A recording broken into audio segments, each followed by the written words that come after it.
നമസ്കാരം. കേരള നിയമസഭയിൽ ഇന്ന് ഒരു നയപ്രഖ്യാപന പ്രസംഗം അരങ്ങേറി. നിങ്ങൾ ആരെങ്കിലും കണ്ടായിരുന്നു?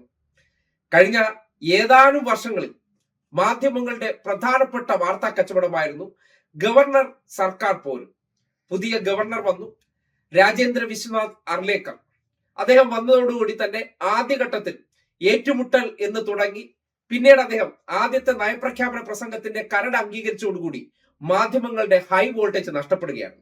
കാര്യം കേരളത്തിലെ സർക്കാർ വിരുദ്ധ മനോഭാവമുള്ള മാധ്യമ പ്രവർത്തകരാൽ സമ്പന്നമായിട്ടുള്ള നമ്മുടെ മാധ്യമ മേഖലയുടെ ഒരു വാർത്താ ശൈലി കാണണേ. അതായത് ഇന്നിപ്പോ ഏതൊരു സ്റ്റേറ്റിനെ സംബന്ധിക്കുന്നിടത്തോളം ആ നാട്ടിലെ നിയമസഭയിലെ നയപ്രഖ്യാപന പ്രസംഗം ഒരു പ്രധാനപ്പെട്ട ഇവന്റ് ആണ്. പക്ഷെ നമ്മുടെ നാട്ടിലെ മാധ്യമങ്ങൾ നോക്കിയാൽ ഇന്ന് അവരുടെ പ്രധാനപ്പെട്ട വാർത്ത കഷായം കേസായിരുന്നു. മനസ്സിലായില്ലേ? ഈ ഹോട്ട് സബ്ജക്റ്റ് ഉണ്ടല്ലോ, ഹോട്ട് മസാല സബ്ജക്ട്, ഒരാളുടെ ജീവൻ പോയതാണെങ്കിലും നമുക്ക് അന്നത്തെ ദിവസത്തെ വാർത്താ റേറ്റിംഗുമായി ബന്ധപ്പെട്ട് നയപ്രഖ്യാപന പ്രസംഗം കൊടുക്കണ്ട, അതിനു പകരം ഷാരൂൺ വധക്കേസുമായി ബന്ധപ്പെട്ട് ഗ്രീഷ്മ കുറ്റക്കാരിയാണെന്നുള്ള വാർത്ത അതിന്ന് വല്ലാതെ കൊണ്ടു നടക്കുന്നുണ്ട്. അതിനോടൊപ്പം തന്നെ നെയ്യാറ്റിൻകരയിലെ സമാധി നമ്മുടെ നാട്ടിൽ കഴിഞ്ഞ ഏതാനും ദിവസമായി ഗവർണർ മുള്ളാൻ പോയാൽ പോലും വാർത്തയാണ്.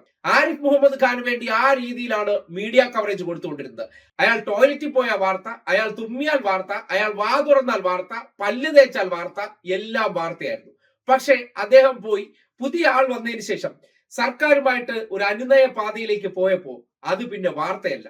നിയമസഭയുമായി ബന്ധപ്പെട്ട് വരുന്ന ബജറ്റ് സമ്മേളനത്തിനോട് മുന്നോടിയായിട്ടുള്ള നയപ്രഖ്യാപന പ്രസംഗം നടക്കുമ്പോൾ സാധാരണഗതിയിൽ ഒരു മുൻ മാധ്യമ പ്രവർത്തകൻ എന്നുള്ള നിലയ്ക്കും, ഇപ്പോഴും മാധ്യമ പ്രവർത്തകരാണ്, എന്നിരുന്നാലും മെയിൻ സ്ട്രീം മാധ്യമങ്ങളിൽ ജോലി ചെയ്തിരുന്ന വ്യക്തി എന്നുള്ള നിലയ്ക്ക് ആ സെഷൻ മുഴുവൻ ലൈവായി കൊടുക്കുന്നതാണ് ഒരു പൊതു രീതി എന്ന് പറഞ്ഞാൽ. എന്നാൽ ഇക്കുറി അതുണ്ടായില്ല. ഇക്കുറി അത് കൊടുത്തിട്ട് വലിയ കാര്യമില്ല. ഇടതുപക്ഷവുമായി ബന്ധപ്പെട്ട ഒരു കൊമ്പ് കോർക്കൽ ഉണ്ടായിരുന്നെങ്കിൽ ഞങ്ങൾ ബാക്കിയെല്ലാം മാറ്റിവെച്ചത് ആഘോഷിച്ചേനെ. പാൻഖാൻജിയെ കൊണ്ടു നടന്ന് അവർ വല്ലാത്ത രീതിയിലുള്ള പ്രചോദനം കൊടുത്തുകൊണ്ടിരുന്നു. അദ്ദേഹം ചെയ്തുകൊണ്ടിരുന്ന പ്രവർത്തനങ്ങൾക്ക് വീര പരിവേഷം നൽകിയിരുന്നു. പുതിയ ആൾ വന്ന് നയപ്രഖ്യാപന പ്രസംഗം കേന്ദ്ര സർക്കാരിനെതിരെ ഉൾപ്പെടെയുള്ള നടപടികളെ ഒരു ഗവർണർ വായിച്ച് വിമർശിക്കുമ്പോൾ അത് വാർത്തയല്ല, അത് ജനം കാണാനും പാടില്ല.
Namaskaram.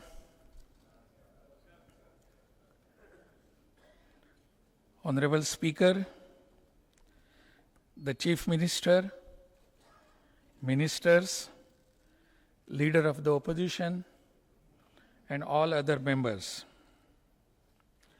It is with immense pride and happiness that I address this August Assembly, marking the beginning of the 13th session of the 15th Kerala Legislative Assembly.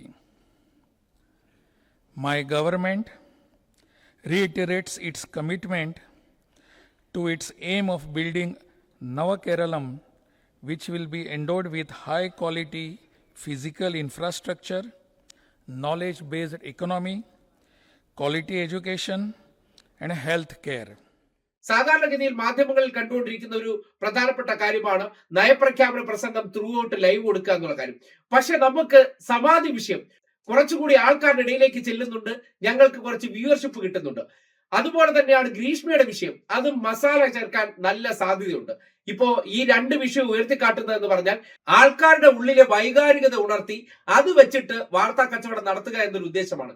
അല്ലാതെ ഈ സ്റ്റേറ്റിൽ നാളെ എന്ത് നടക്കാൻ പോകുന്നു, വരും കാലങ്ങളിൽ ഗവൺമെന്റ് എന്തൊക്കെ നടപ്പാക്കി, ഇന്നലകളിൽ നടപ്പാക്കിയ കാര്യത്തെക്കുറിച്ചൊക്കെ ജനങ്ങളുടെ മുന്നിൽ നമ്മൾ ലൈവ് കൊടുത്തു കഴിഞ്ഞാൽ നമ്മൾ മറ്റേ സൈഡിൽ കൂടെ ചെയ്തുകൊണ്ടിരിക്കുന്ന പ്രവർത്തനം നാട്ടുകാരുടെ മുന്നിൽ പൊളിഞ്ഞടങ്ങില്ലേ?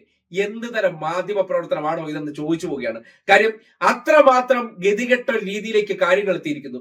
ഒരു നയപ്രഖ്യാപന പ്രസംഗത്തിൽ ഗവർണർ ഇപ്പോൾ എന്തെങ്കിലും ഒരു ശബ്ദം ഉയർത്തിയിരുന്നെങ്കിൽ ഇന്ന് രാവിലെ മുതൽ ഇത് ഫുൾ വാർത്തയാണ്. എന്നാൽ ഗവർണർ സർക്കാരിനോടൊപ്പം നിന്ന് അദ്ദേഹത്തിന്റെ ഉത്തരവാദിത്വം നിർവഹിച്ചാൽ വാർത്തയല്ല. ഇതാണ് നമ്മുടെ നാട്ടിലെ ജനങ്ങൾ മനസ്സിലാക്കേണ്ടത്. അതായത് ഒരു കാര്യത്തിൽ എവിടെയും വിവാദമുണ്ടെങ്കിൽ അല്ലെങ്കിൽ അതിൽ ഹോട്ട്നെസ് ഉണ്ടെങ്കിൽ മാത്രമേ വാർത്തയാകത്തുള്ളൂ. അല്ലാത്തതെല്ലാം അവർ കുഴിച്ചു മൂടാറാണ് പതിവ്. ഇന്നിപ്പോ ആരിഫ് മുഹമ്മദ് ഖാനാണെങ്കിൽ രാവിലെ അദ്ദേഹത്തിന്റെ ബെഡ്റൂമിൽ നിന്ന് ലൈവ് തുടങ്ങിയത്. രാവിലെ എണീറ്റ് പല്ല് തേച്ച് ടോയ്ലറ്റിൽ പോയി കുളിക്കണ പരിപാടി ഇല്ലാത്തതുകൊണ്ട് പിന്നെ കുളി കാണില്ല. ബാക്കിയുള്ള എല്ലാ പ്രവർത്തനവും അത് നേരെ രാജ്ഭവനിൽ നിന്ന് അദ്ദേഹം നിയമസഭ വരെ എത്തുന്നവരെ എല്ലാ ലൈവ്.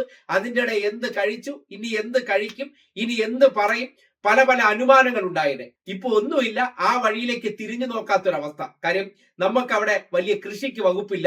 ഇനി എന്തെങ്കിലും തരത്തിൽ സംഘപരിവാറുകാരെ മൂട്ടിത്തീയിട്ട് അവിടെ നിന്ന് പ്രശ്നമുണ്ടാക്കുന്ന സന്ദർഭത്തിൽ മാത്രം ഇതാ സർക്കാരിനെതിരെ ഗവർണർ എന്ന ഹൈലൈറ്റിൽ ഈ ഗവർണറെ പൊക്കി കാണിക്കും.